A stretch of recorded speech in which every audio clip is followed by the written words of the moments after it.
Salam, hər vaxtınız xeyir olsun, dəyərli müəllimlər. Bugün biz sizinlə Azərbaycan Respublikasında ümumi təhsilin dövlət standartları başlığı altında olan testlərimizin izahına baxacağıq. Burada test sayımız çoxdur, 80 dənə testimiz var. Hər birini çatdırmaq üçün video izaha, həmçinin də çox uzun-uzadı olmasın deyə əsas açar məqamlarla sizlərə mən testləri izah edəcəm. Gəlin vaxt itirmədən başlayaq testlərimizə. Birinci sualımızda deyilir, dərs zamanı müəllim şagirdləri kimyəvi təcrübə aparmaq üçün laboratoriyaya aparır, lakin heç bir təhlükəsizlik tədbiri görmür. Əsas məqam nədir burada? Müəllimin təhlükəsizlik tədbiri görməməsi. Əgər müəllim təhlükəsizlik tədbiri görmürsə, o zaman dəstəkləyici mühitin yaradılması pedaqoji tələbini pozur. Çünki uşaqlar laboratoriyada özlərinə hər hansı bir xəsarət yetirə bilərlər. Buna görə doğru cavabımız D bəndi olacaq. İkinci sualımızda deyilir, müəllimin təşkil etdiyi nümunəvi dərsdə məktəbin direktoru və direktor müavini iştirak edirlər. Müəllim dərs prosesində daha hazırlıqlı şagirdlərlə sual cavab edir. Müəllim kimlərlə sual cavab edir daha çox? Daha hazırlıqlı şagirdlərlə. Digər şagirdlər isə bu prosesdən kənarda qalırlar. Yadınıza gəlirsə, inklüziv təhsili keçəndə biz orada demişdik ki, şagirdlərin psixi, fiziki və intellektual xüsusiyyətlərinə görə müəllim onlara fərq qoymamalıdır. Burada da şagirdlərin bəziləri intellektual cəhətdən yaxşı ola hazırlaşa bilər, bəziləri isə nisbətən hazırlıqsız ola bilər. Yəni bunu onların intellekti ilə də əlaqələndirə bilərik. Bu halda cavabımız C bəndi olacaq. Həmçinin də müəllim bərabər imkanları da pozur burada. Bərabərlik özü də inklüzivliyin içərisində yer alan bir prosesdir. Bərabərlik, ədalətlilik və inklüzivlik ən sonda. Növbəti sualımıza baxırıq. Sinifdə şagirdlərdən biri davamlı şəkildə digər iki yoldaşı tərəfindən incidilir. Müəllim bu halı müşahidə etdiyinə baxmayaraq heç bir tədbir görmür. Mübahisə, münaqişə yaranılır, uşağın biri digər tərəfə incidilir. Müəllim heç bir tədbir görmürsə, əlbəttə ki, öz vəzifələrini pozmuş olur. Yəni, müəllimin vəzifəsi nədir? Təhsil alanları fiziki və psixi zorakılığın bütün formalarından qorumaq. Müəllim bunu etmədi və düşündü ki, dərsimi keçim, uşaqlar onsuz da dalaşacaq, barışacaq. Dəstəkləyici mühitin yaradılmaq pedaqoji tələbini pozdu. Niyə dəstəkləyici mühit pozuldu? Çünki uşaqlar orada yenə bir-birinə xəsarət yetirə bilər, mənəvi psixoloji mühit pozulur. Düzgün münasibət qurulmayan yerdə əlbəttə ki, effektiv öyrənmə baş verə bilməz. Ona görə də cavabımız 5 ilə 6, yəni D bəndi olacaq. 4 nömrəli suala baxaq. Baxın, burada deyir, müəllim şagirdlərdə esse yazmağın strukturunu öyrətməyi hədəf qoyur və lövhədə 5 fərqli mövzunun adını qeyd edərək şagirdlərə bildirir ki, hər kəs özünə maraqlı gələn mövzu haqqında esse yazsın. Hamı özünə maraqlı gələndən yazacaq və nəticədə təhsildə bərabər imkanlar qorunmuş olacaq. Bəzən müəllimlər tamlıq düşünür buradakı. Tamlıqdır yox, tamlıq öyrənmə prosesi ilə bağlıdır. Müəllim mövzunu öyrədir, inkişaf etdirir və tərbiyəci xüsusiyyətlərini aşılayır. Ona görə cavab C bəndi oldu. 5 nömrəli sualda müəllim KSG keçirdikdən sonra nəticələri təhlil edib, mən sizə açar sözlər göndərmişəm testləri tapmaq üçün. Əgər müəllim təhlil edirsə, çətinliyi müəyyənləşdirib, onu aradan qaldırmaq üçün planlaşdırma aparırsa işində, bu halda əlbəttə ki, inkişaf yönümlü pedaqoji tələbini qorunmuş olur. Açar sözlər nədir? Təhlil etmək, müşahidə etmək şagirdləri sinifdə, onların zəif güclü tərəflərini üzə çıxartmaq və bunun əsasında da inkişaf yönümlü tədbirlər görmək. Cavab Y bəndi olacaq. Bir müddət sonra mən situasiya test bankımızdan, bilirsiniz ki, bunlar artıq köhnəlibdir bu testlər, situasiya test bankımızdan situativ sualları sizlər üçün izahlarını çəkib paylaşacağım. Kanalımıza abunə olun, videolarımızı bəyənməyi unutmayın. Dəyərli müəllimlər, müdavimlər, 6 nömrəli sualda deyilir, aşağıdakılardan hansı pedaqoji prosesin tamlığına aid deyil? Elə A bəndinə baxsaq, A bəndində deyilir ki, müəllim dərs müddətində şagirdləri inkişaf etdirmək üçün sual-cavaba vaxt ayırmaqdansa, dərs izah etməyə üstünlük verir. Əslində müəllim sual-cavab da aparmalıdır, dərsini də izahləməlidir, yeni praktiki tapşırıqlar da verməlidir, özü yol da göstərməlidir və s. Bunların hamısını eləyəndə tamlıq qorunur. Digərlərinə baxsaq, hamısında görərsiniz ki, şagird öyrənibdir, dərs prosesində gedir, onu həyatda tətbiq edir. Eyni ilə digərlərində də. Cavab A bəndi, yanlış fikrimiz. 7 nömrəli sualda deyilir, müəllim şagirdlərə dövlət rəmzləri haqqında sadə bir sualdır deyə bunun üzərində çox qalmıram. Dövlət rəmzlərimiz, Azərbaycan vətəndaşlığı, əlbəttə ki, milli kimliyin dərki və şəxsiyyət yönümlülük prinsipi olacaq. Azərbaycançılıq ideyaları, dövlət rəmzlərimiz milli kimliyə və şəxsiyyət yönümlülüyə aiddir. 8 nömrəli sualı tapmaq üçün 1 saniyə vaxta ehtiyacımız var. Çünki qrup işi zamanı deyir, effektiv öyrənmə. Qrup işi zamanı uşaqların effektiv çalışması onların əməkdaşlıq bacarıqlarının yüksəldilməsi deməkdir. Yəni, qrup işində biz burada əməkdaşlıq götürəcəyik. 9 nömrəli sualımızda axtarırıq, görək ki, nədir? Yaxınlaşdırmaqdansa gəlin belə eləyək, daha doğrusu uzaqlaşdırmaqdansa özümüz tapaq. Şagirdlər hansı mövzularda çətinlik çəkdiklərini müəyyənləşdirərək, şagirdlər özləri müəyyənləşdirirlərsə, deməli, müstəqil öyrənmə səriştəsini bura yazırıq. Müstəqil öyrənmə. Yəni, bizdən bir səriştə, bir dənə də pedaqoji tələb istəyir. Və şagirdin özü araşdırırsa, bu da şagird yönümlülük pedaqoji tələbi olacaq. Şagirdlər özləri araşdırırlar, müstəqil öyrənirlər, şagird yönümlülük və müstəqil öyrənmə. İkinciyə nə yazacağıq? Fiziki qüsurlu şagirddən gedirsə söhbət, pedaqoji tələbə inkluzivlik olacaq, pedaqoji tələb. Qrup işindən gedirsə söhbət, əməkdaşlıq olacaq, səriştəmiz. Bəli. Deməli, fiziki qüsurlu inkluziv və qrup işində əməkdaşlıq oldu. Cavabımız da burada C bəndində verilibdir. B bəndində daha doğrusu. Müstəqil öyrənmə, şagird yönümlülük və əməkdaşlıq inkluzivlik yazırıq bura. Cavab olaraq B bəndi.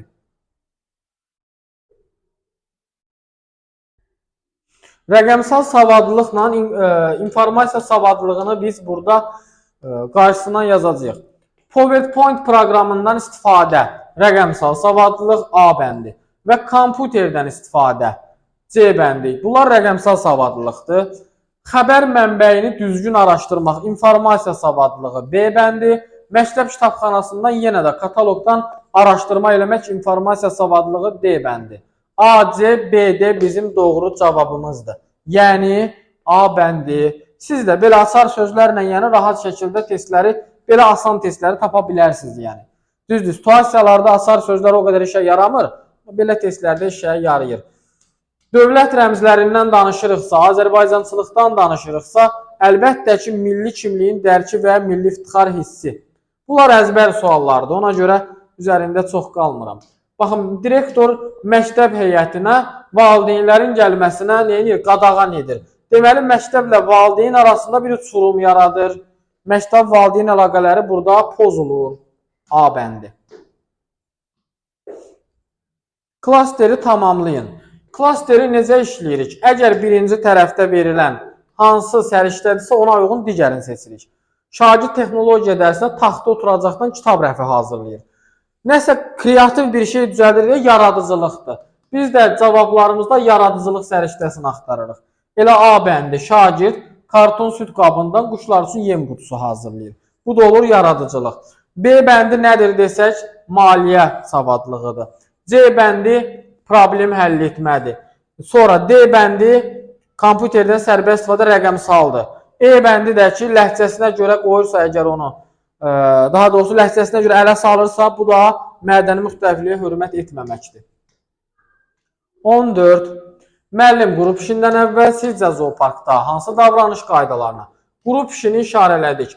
Zooparkda davranış qaydalarını işarələdik. Qruplar müzakirə edərək uyğun davranış qaydalarını tərtib edirlər və hər bir davranış qaydasına uyğun işarələr düşünüb çəkirlər, özləri düşünüb çəkirlər. Hansı səriştə, hansı pedaqoji tələb? Burada bir çox müəllimin etdiyi səhv D-ni götürməkdir. Əməkdaşlıq. Bu qrup işini görən kimi əməkdaşlıq götürürsünüz. Bəli, burada əməkdaşlıq var, doğrudur. Lakin fəaliyyətin stimullaşdırılması yoxdur. Yəni pedaqoji tələb də, səriştə də uyğun seçilməlidir. Bizdən tələb olunan nədir? Sualın cavabını ikisini də uyğun seçmək. Biri uyğundur, biri uyğunsuzdur. Əlbəttə ki, bu bizim cavabımız olmayacaq. Əməkdaşlıq uyğundur, bəli, amma stimullaşdırma uyğun deyil.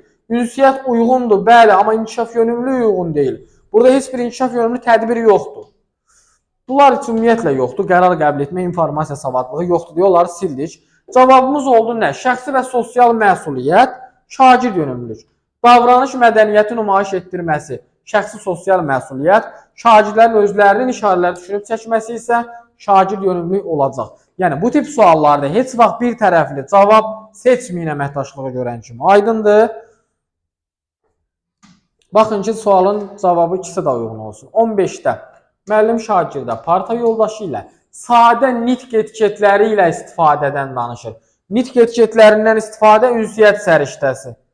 Və şagirdlər özləri canlandırırlar, sərbəst bir iş görürlərsə şagird yönümlülük olacaq.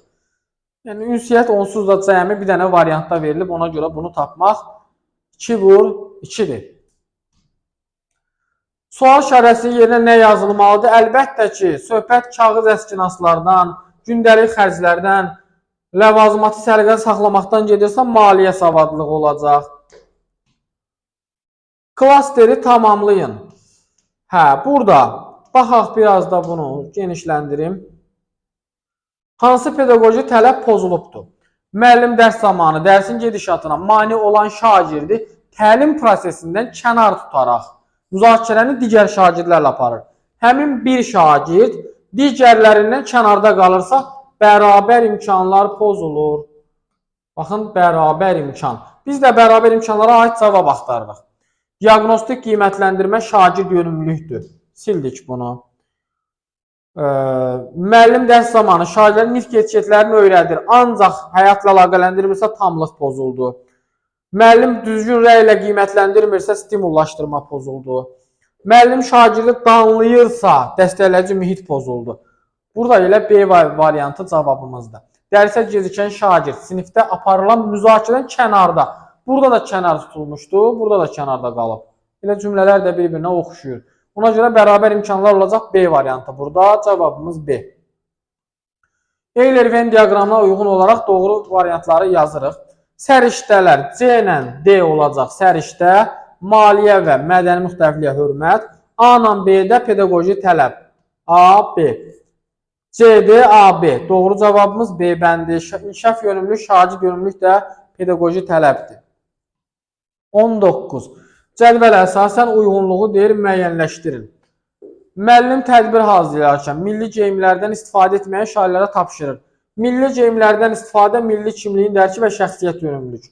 Düzdür, bəli. Yəni, milli geyim elə milli kimliyimizdir, şəxsiyyət yönümlülüyümüzdür. Müəllim sinifə yeni gəlmiş şagirdləri nəzərə alaraq buzqıran strategiyalarından istifadə edir. Buzqıran strategiyası mənəvi psixoloji dəstəkdir. Bu da şagird yönümlü yox, dəstəkləyici mühitin yaradılmasını qoruyur. Heç müstəqil öyrənmə də yoxdur burada. Ona görə 2 səhvdir. 2-ni götürmürük. Bizə nə lazımdır? Doğrunun altında doğru. Yanlışın altdakı yanlışa baxırıq. Müəllim şagirdlərə problemin həlli üçün orijinal yollar təklif edir.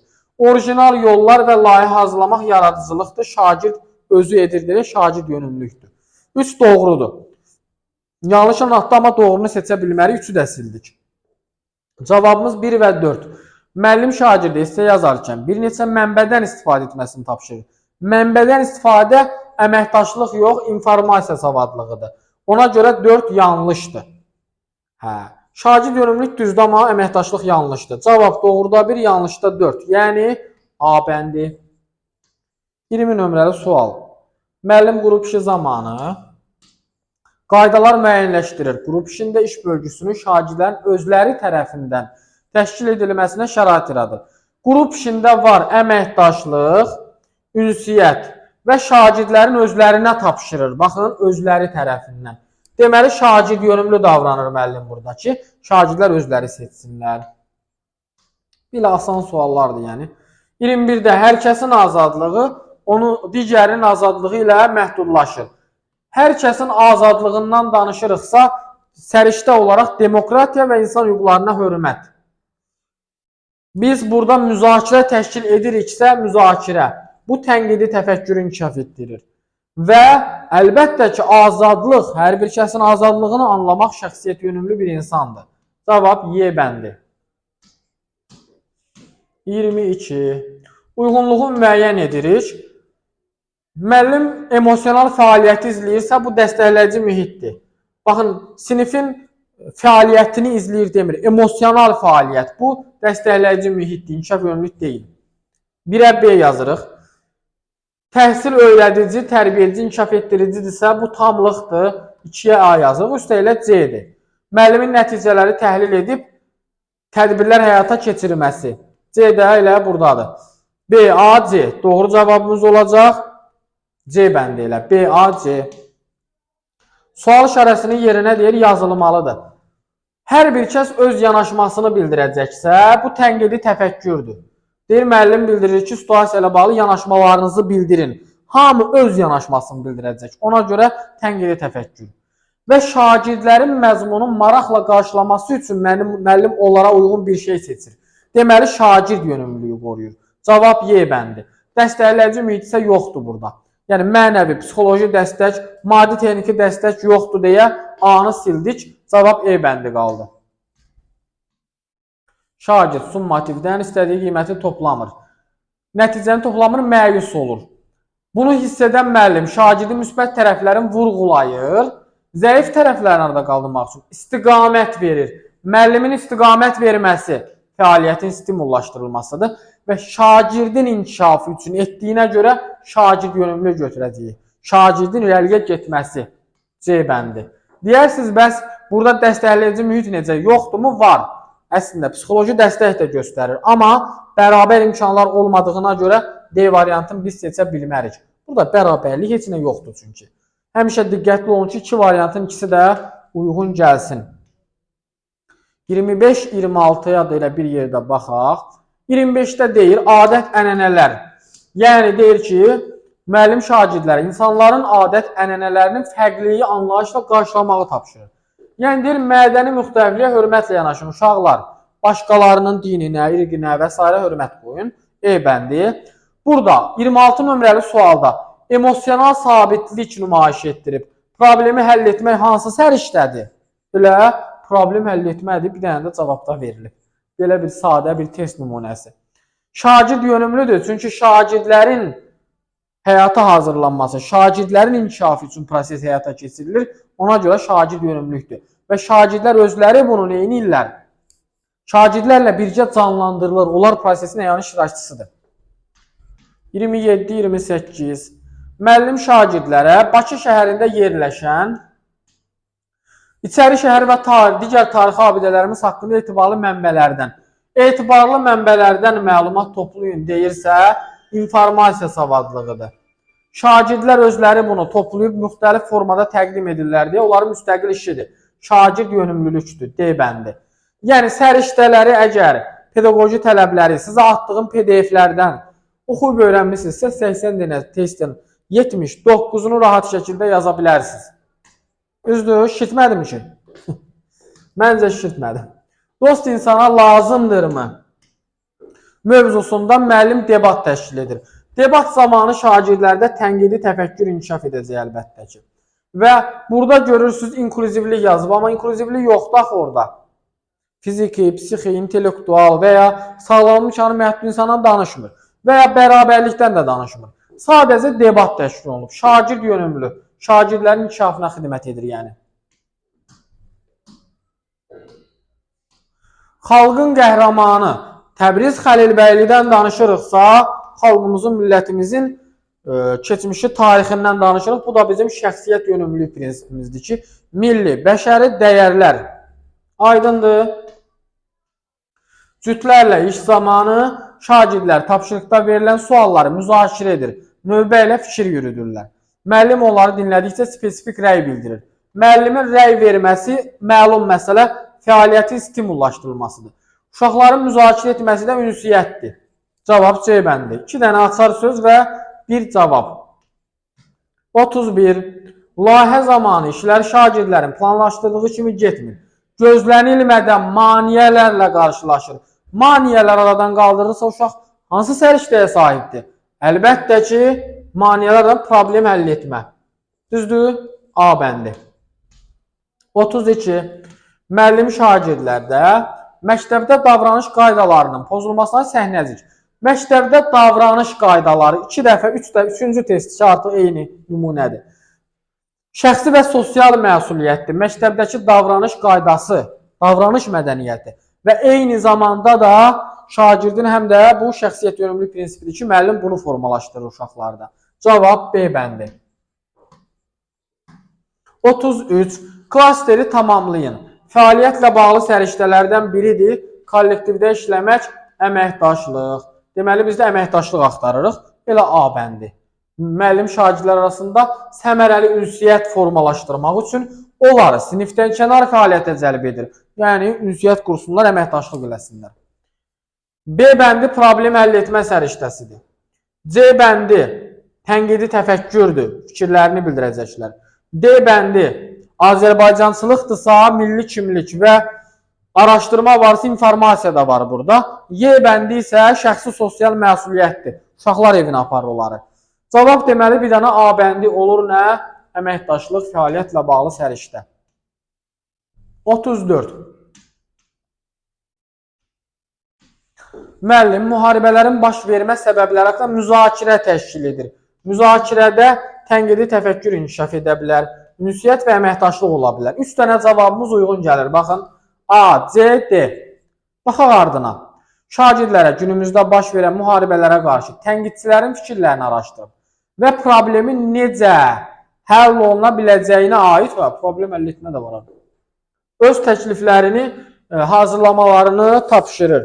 Bu situasiyaya əsasən müəllim şagirdlərdə hansı pedaqoji tələb və hansı, baxın, öz təkliflərinizi deyirsə, əlbəttə ki, şagird yönümlülükdür. Şagird yönümlülükdür. Bunları silim, biraz qarışıq görsənir. Öz təkliflərinizi verəcəksinizsə, bu şagird yönümlülükdür, mütləq ki. Düzdür? Problemin həlli deyilsə, o da olacaq nə? Problem həll etmə, bu halda cavab E bəndi olacaq. Artıq ünsiyyəti, əməkdaşlığı, tənqid təfəkkürü sildik. Çünki stimullaşdırma yoxdur. Şəxsiyyət yönümlülük yoxdur. Düzdür?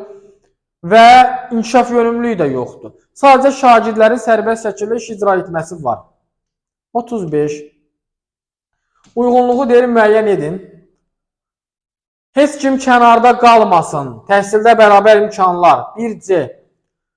Təhsil prosesinin səmərəliliyinin artırılması, stimullaşdırma. 2A. Şagirdlərin təhsil tələbatının ödənilməsi, bu da şagird yönümlülük B. C, A, B. Doğru cavab A bəndi. 36. Müəllim şagirdləri cütlərə ayıraraq xəsis və qənaətcil anlayışlarını onlara neynir? İzah edir. Xəsis və qənaətcili bir-birindən fərqləndirmək, ümumiyyətlə uyğunsuzluqları bir-birindən fərqləndirmək, üzrə çıxarmaq tənqidi təfəkkür səriştəsidir. Tənqidi təfəkkür. Uşaqlar özləri hazırlayırlar, bir işi görürlər, bu da şagird yönümlülük. Cavab C bəndi. Məktəbdə hər gün dərsdən əvvəl Azərbaycan Respublikasının himni. Himnimiz oxunursa, deməli, milli kimliyin dərki var burada. 2 yerdə verilib. Düzdür? Və daha sonra dərs başlayır. Himn səslənərkən şagirdlərin özlərinin necə aparmalı olduqları onlara öyrədilir. Tənqidi təfəkkür yoxdur, stimullaşdırmaq da yoxdur. A-nı sildik. Amma fəal vətəndaş mövqeyi var. Himnimizi səsləndirəndə ayağa qalxmaları, özlərini aparmaları. Həm də şəxsiyyət yönümlülük var. Milli bəşəri dəyərlərimiz əks olunur. Ona görə cavab E bəndi. 38. Uyğunluğu müəyyən edin. Təhlil edib nəticələri planlaşdırmaq, inkişaf yönümlülük. B. Müəllim birini edir, digərini etmir. Tamlığı pozur. 2-də yəni, 2-də tamlıq C. Üstədəki çətinlik dərəcəsi aşağı olan suallar yazıb, yalnız bu da A. Yəni B, C, A. Cavabımız B, C, A. D bəndi. Yəni əgər müəllim yalnız sualları çətinlik dərəcəsi çox olanlardan yazırsa, bu zaman əlbəttə ki, nəyi pozur? Bərabər imkanları pozur. Birini edib, digərini etmir. Lakin, açar söz kimi. Bu zaman tamlığı pozur. Nəticələri təhlil edib nəzərə alınmırsa da inkişaf yönümlülüyü pozulur. 39. Baxaq 39-a. Sual işarəsinin yerinə nə yazılmalıdır? Ana dilində ünsiyyət qurur, xarici dildə ünsiyyət qurur. Gəlin bunu da səhv yazın. Ünsiyyət. 40. Müəllim Vətən müharibəsindən danışır uşaqlara. Vətən müharibəsi. Qazilərin görüşünü aparır. Milli kimliyin dərki yoxdur. Aha, olmasın. Fəal vətəndaş mövqeyi var amma. Aparır qazilərimizlə görüşə. Deməli, fəal vətəndaşlıq mövqeyi və şəxsiyyət yönümlülük. Onları bir şəxsiyyət kimi milli, bəşəri dəyərlərə xas formalaşdırır. Buna görə də olur cavab E bəndi. 41-də klasteri tamamlayaq. Şagird öz vətənini sevir. Dövlət rəmzlərimizə hər vaxt, hər yerdə hörmət nümayiş etdirir. Milli kimliyin dərki və milli iftixar hissi. Azərbaycançılıq ideyalarını təbliğ edir. Uyğunlaşdıran da elə A bəndi olacaq. B bəndi hüquq və azadlıqlardır. C bəndi mədəni müxtəlifliyə hörmətdir. D də mədəni müxtəliflikdir. E də ki, şəxsi və sosial məsuliyyət səriştəsidir. 42. Universitetin yataqxanasına başqa millətlərin nümayəndələrindən ibarət bir qrup tələbə gəlir. Yeni gələn tələbələrin bayramlara, geyim və qidalara münasibəti fərqlidir. Tələbələr onlardakı bu xüsusiyyətləri anlayışla qarşılayır. Başqalarının mədəniyyətini anlayışla qarşılayırlarsa, deməli, mədəni müxtəlifliyə hörmət etməyi bacarırlar. Cavab A bəndi. Müəllim şagirdlərin dərs zamanı öyrəndiklərini təcrübə apararaq tətbiq etmələrini istəyir. Bunun üçün lazım avadanlıqlar olduğundan, əgər məktəbdə lazım olan avadanlıqlar varsa, deməli, dəstəkləyici mühit qorunur burada. Dəstəkləyici mühit 2 yerdə var. Müəllim prosesi asanlıqla təşkil edir. İnkişaf yönümlü heç bir tədbirdən danışmırıq, ona görə E olmayacaq.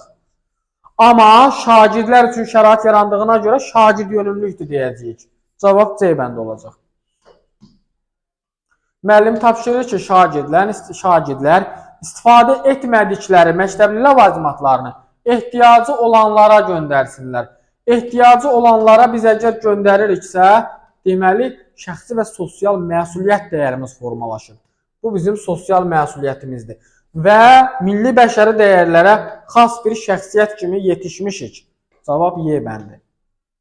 Müəllim sinifə yeni gəlmiş şagirdi adaptasiya. Baxın, adaptasiya nədir? Uyğunlaşma. Onun sinif yoldaşlarının uyğunlaşması üçün bir şərait yaradırsa, deməli, dəstəkləyici mühitin yaradılmasını həyata keçirir.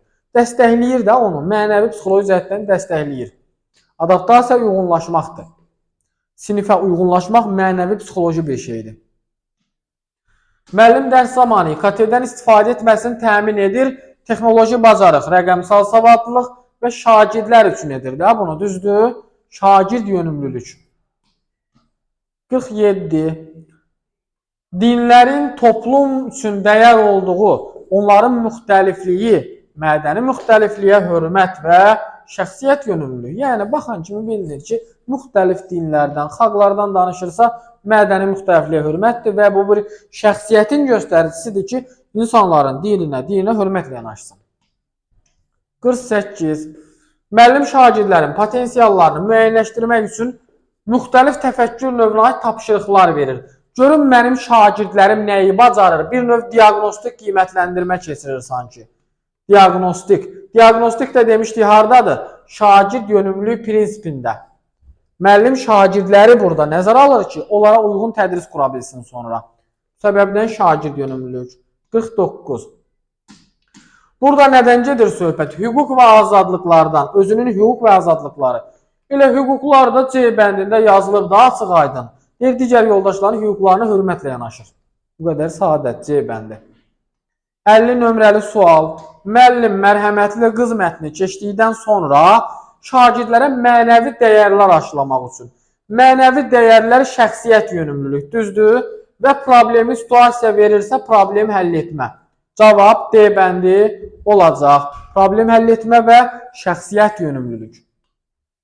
Açar məqamlarla, rahatlıqla görürsünüz, cavabları tapa bilirik. 28 maydan danışırsa müəllim, əlbəttə ki, şəxsiyyət yönümlülükdür. Milli kimliyini dərk edir və fəal vətəndaşdır bu adam. C bəndə nə əlaqə yaradıcılıq, nə əlaqə rəqəmsal savadlılıq, nə əlaqə burada deyək ünsiyyət və ya şagird yönümlülük. və yaxud informasiya savadlığı. Hazır veribdir də milli kimliyin dərkinə fəal vətəndaşı və şəxsiyyət yönümlülüyü. Bu qədər asan cavab bizim test bankında görməyəcəksiniz amma. 52. Keçirilən KSG-nin nəticələri sinifdə müzakirə olunmur. Bir çox müəllimin səhv etdiyi və başa düşmədiyi suallardan biri də budur. KSG nədir? Kiçik summativ qiymətləndirmə. Kiçik summativ qiymətləndirmədə əgər şagirdlərin səhvləri, düzləri müzakirə olunmursa, inkişaf yönümlülük pozulur. Axı, inkişaf yönümlü tədbir görmədik və müzakirə olunmayan səhvlərə də müəllim rəy vermir, yol göstərmir. Rəy verib yol göstərmirsə, stimullaşdırmanı pozur. Ona görə E bəndi olacaq. Yəni, nəticələrin müzakirəsi inkişaf yönümlülükdür. Verilən rəylər də fəaliyyətin stimullaşdırılmasıdır. Hər ikisi birlikdə formativ qiymətləndirməni reallaşdırır. 53-də şagirdin KİV-dən, yəni kütləvi informasiya vasitələrindən, internet resurslarından araşdırma eləməsindən danışır. Araşdırma informasiya savadlığıdır və şagird özü sərbəst şəkildə araşdırırsa, bu da olur şagird yönümlü. Nə gözəl. Şagird dərsə gecikir, müəllim onu sinifə buraxır, lakin yerində əyləşməsinə icazə vermirsə, bu halda əlbəttə ki, dəstəkləyici mühitin yaradılmasını pozur. Mən onu sinifə buraxdım, amma dedim ayağı üstə qal.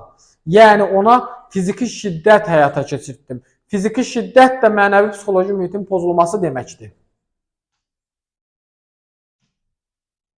55.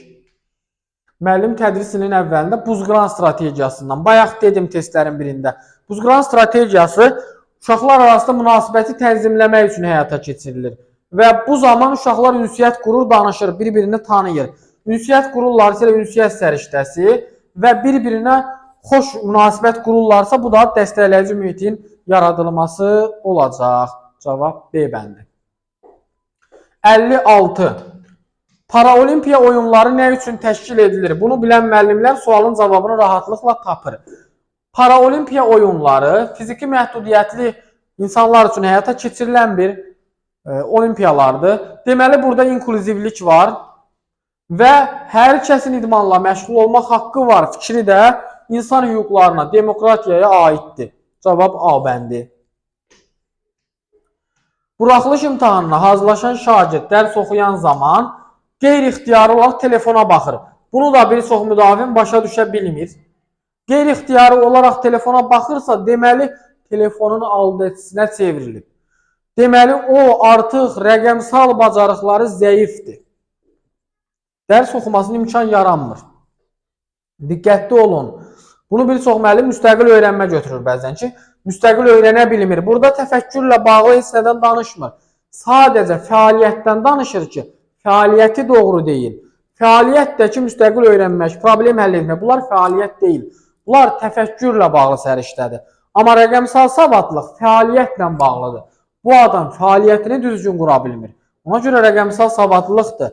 Açıb oxuya bilərsiniz. Səriştələrdə yazılıbdır rəqəmsal savadlıqda. Deyir ki, bir insanın texnologiyanı tanıması, ondan düzgün istifadə eləməsi, məqsəd yönlü istifadə eləməsi, səmərəli istifadə eləməsi rəqəmsaldır. Rəqəmsal bacarıqdır. Ona görə cavab C. Müəllim 5-6-cı siniflərdə şagirdlərə araşdırma aparmaq üçün müxtəlif mənbələr təqdim edir. Müxtəlif mənbələr verirəmsə, mənbələrdən araşdırmaq informasiya savadlığıdır. Hə, bu qədər. Və şagird özü araşdırırsa, şagird yönümlülükdür. Cavab Y bəndi. 59-60. Müəllim şagirdi yeni yaratdığı layihəyə yoldaşlarını da cəlb etməyə sövq edir.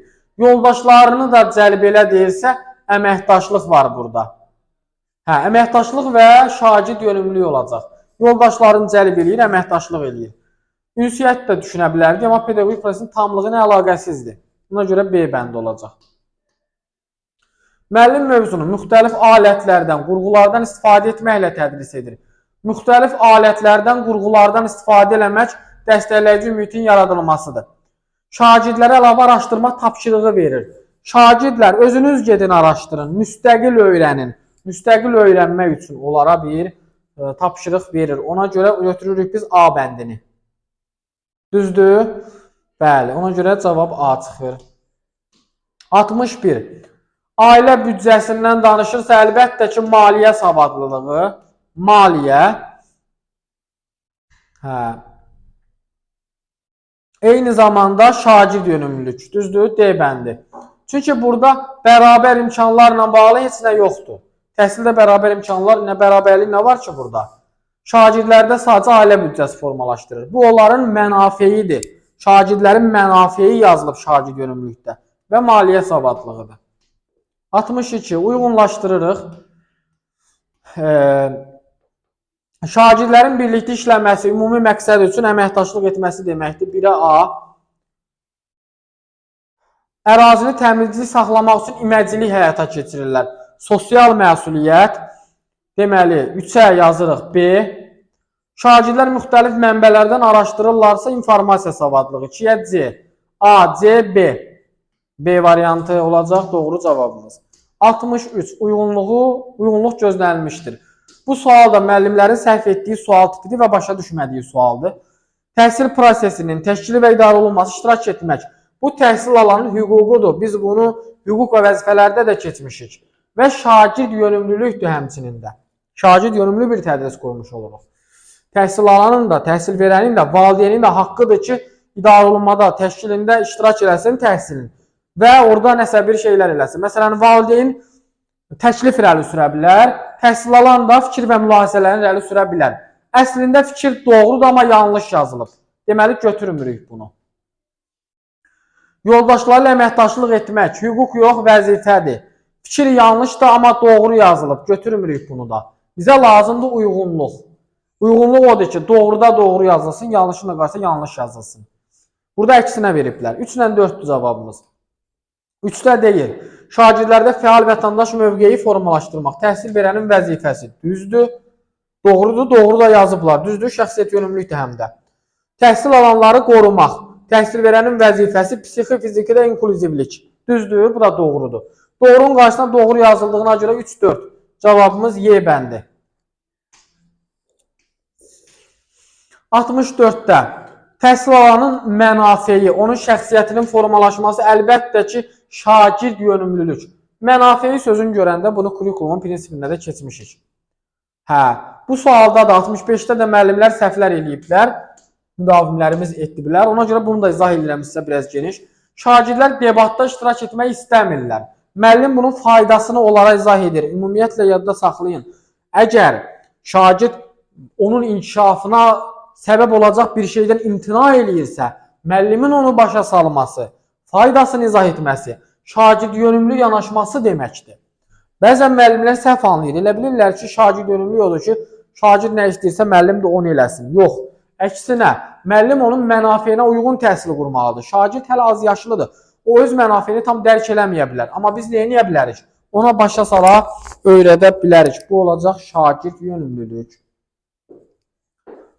Sonra keçək növbəti sualımız 66. Şagirdlərin irəliləyişləri qeyd edilir, dəyərləndirilir və istiqamət verilir. Əlbəttə ki, fəaliyyətin stimullaşdırılması. Aydın bir cavabı var bunun onsuz da. Müəllim şagirdlərin bilik və bacarıq səviyyəsini qiymətləndirəndə yalnız çətinlik dərəcəsi aşağı olan tapşırıq verir. Yalnız asan suallar verirəmsə, bərabər imkanları pozuram. Bəs güclülər harada qaldı? Onlar nə işləyəcək? Vətən müharibəsində əldə etdiyimiz qələbədən, tariximizdən, fəxrlərimizdən, qənimətlərimizdən danışırıqsa, əlbəttə ki, şəxsiyyət yönümlülüyü qorumuş oluruq. 69, 70, 69. Şagird yönümlülük və inkişaf yönümlülük pedaqoji prosesin tamlığı. Onların istedadları, təhsil tələbatının ödənilməsi şagird yönümlülükdür. 1-ə A yazacağıq. Təlimin tam həyata keçirilməsi tamlıq deyilə. 3-ə B yazacağıq. Planlaşdırma, təhlildəki inkişaf yönümlülükdür. 2-yə də C yazacağıq. A, C, B. Cavab B variantı. Müəllim şagirdlərə Mirzə Fətəli Axundovun dini baxışları haqqında müzakirə. Bir adamın dini baxışlarını müzakirə edirik. Burada biz əlbəttə ki, tənqidi yanaşmalıyıq. Məsələyə. Sonra, insan hüquqlarına hörmət eləməliyik. Yox, burada deyir, müzakirə hazır olmaq üçün araşdırma aparmaları. Şagirdlərin araşdırma aparmaları informasiya savadlığı. özləri araşdırırlar. Fikir bildirməkləri, tənqidi təfəkkür, özlərinin iş icra eləməsində şagird yönümlülük, yəni E bəndi olacaq əslində. Gördüm ki, insan hüquqları burada heç nə yoxdur, ona görə A səhvdir. Digərlərdə əlaqəsiz cavablardır təbii ki. 71.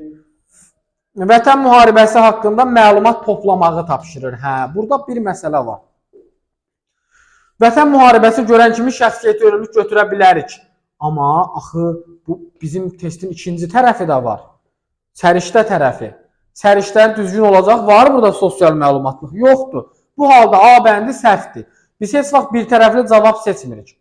Amma şagirdin məlumat toplaması, informasiya savadlığı olacaqmı? Bəli. Həm də şagirdin mənafeyidir vətən haqqında məlumatlı olması. Şagird yönümlülüyün özünün də arxasında yazılıb ki, şəxsiyyət yönümlü yetişdirmək. Yəni vətən müharibəsi həm də şagird yönümlülüyə də aiddir. Cavab B variantı. Aydındır, şəxsiyyət yönümlülük görən kimi tez onu götürsək, birinci tərəfinə baxmasaq, cavab səhv olacaq.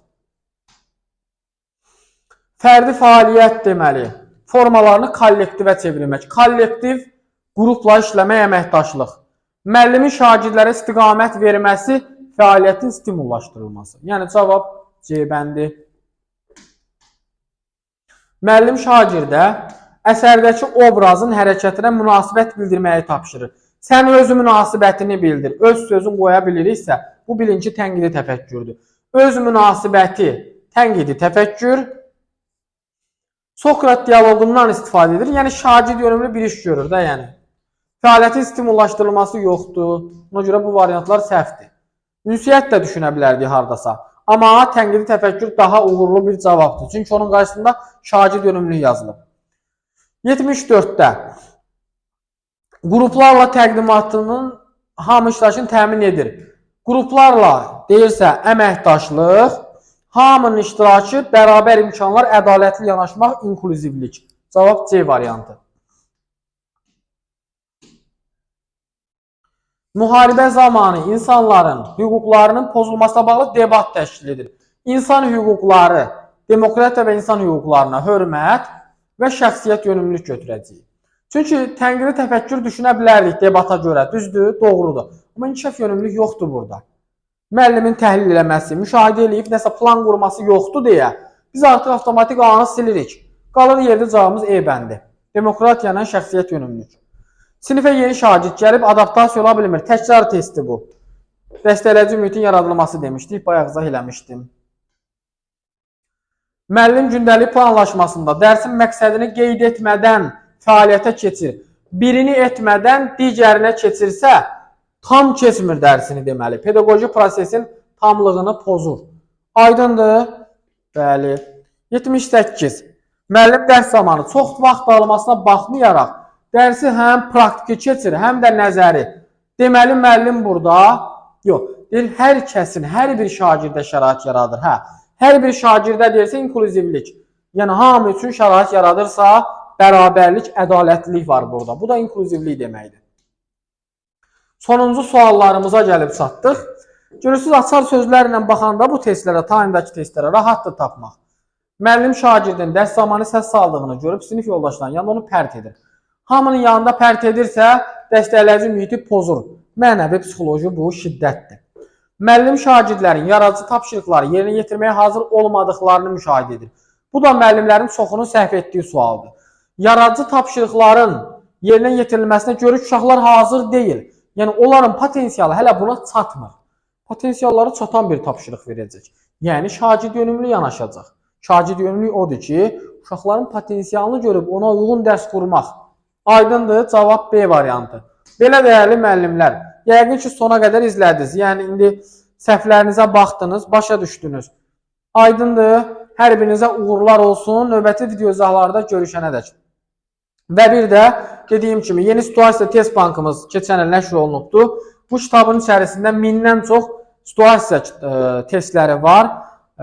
Testi əldə etmək üçün 050 697 78 33 nömrəsinə yaza bilərsiniz. Dərslərimizə qoşulmaq istəsəz yenə bu nömrə ilə əlaqə saxlaya bilərsiniz. 050 697 78 33. Hər birinizə uğurlar olsun.